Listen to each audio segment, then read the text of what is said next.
दस्ती बम फौजी की छाती में पैवस्त, लेकिन फटा नहीं। यूक्रेनी डॉक्टरों ने कौम को खुशी का झटका दे दिया।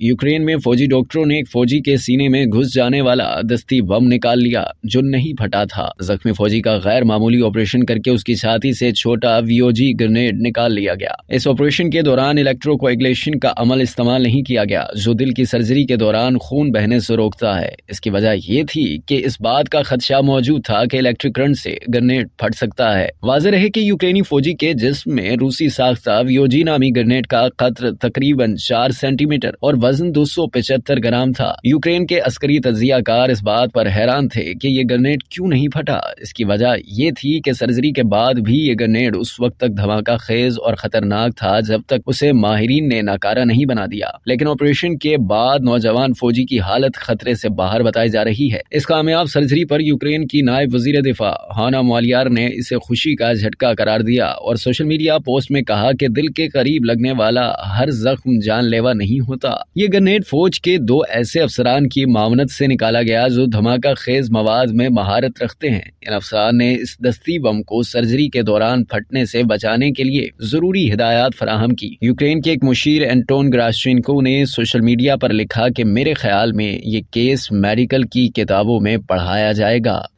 अब तक के लिए इतना ही। मज़ीद जानने के लिए सब्सक्राइब कीजिए डेली जंग यूट्यूब चैनल और लाइक कीजिए डेली जंग फेसबुक पेज।